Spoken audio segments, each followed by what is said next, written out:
चुनाव का बिगुल बजा है, जनता ने ललकारा है। न्याय की इस रणभूमि में लोकतंत्र ने हमें पुकारा है और हम तैयार हैं। आज माननीय चुनाव आयोग ने आम चुनावों की घोषणा तो कर दी है, लेकिन ये चुनाव किसी भी सूरत में आम नहीं है, बहुत महत्वपूर्ण है। यह चुनाव फैसला करेंगे कि यह देश और भारत का लोकतंत्र मजदूर, किसान और मध्यम वर्ग के कंधों पर चलेगा या चुने हुए कुछ पूंजीपतियों के कंधों पर चलेगा। यह दिशा यह चुनाव तय करेगा। इसलिए मैं इसको आम चुनाव कहना पसंद नहीं करूंगा। यह बहुत विशेष और बहुत महत्वपूर्ण चुनाव है।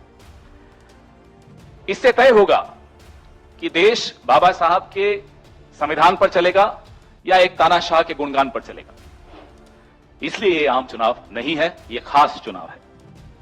इस चुनाव में न केवल वोट पड़ेंगे, बल्कि अहंकार और तानाशाही के ऊपर एक भारी चोट देने को यह देश तैयार है।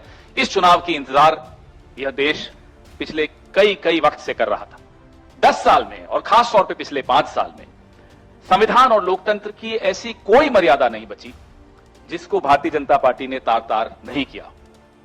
चाहे ईडी और सीबीआई और इनकम टैक्स के माध्यम से विपक्ष की आवाज को कुचलना हो, चाहे बेरोजगार नौजवानों के ऊपर लाठियां बरसानी हो, पेपर लीक होने हो, पेपर लीक के बाद उनके साथ जो अन्याय हुआ वो हो रहा, वो पिछले 10 साल में पूरे देश ने देखा। एमएसपी की जायज मांग करते हुए 750 किसान शहीद हुए, वो पूरे देश ने देखा। किसानों को दिल्ली पे आने से किस तरह से रोका जा रहा है, ये पूरा देश देख रहा है। महिलाओं के साथ सड़क पर सरेआम जो रवैया हमने देखा इस देश में होते हुए, बलात्कार हो रहे हैं, मॉलेस्टेशंस हो रही हैं, चलना दूभर हो जाए महिलाओं का, वो भी ये पूरा देश देख रहा है।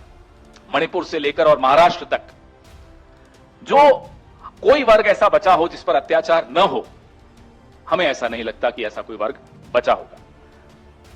मणिपुर की जब चर्चा हो ही रही है तो अकारण अनाप शनाप बोलने की आदत रखने वाला व्यक्ति जो 2-2 घंटे टेलीप्रॉम्प्टर्स, 6-6 टेलीप्रॉम्प्टर्स लगा के भाषण देने की जिसकी आदत हो, मणिपुर के वक्त वो टेलीप्रॉम्प्टर ऑफ हो जाते, मुंह बंद हो जाता है, मुंह में दही जम जाता है। एक शब्द मणिपुर पर प्रधानमंत्री के मुंह से नहीं निकलता।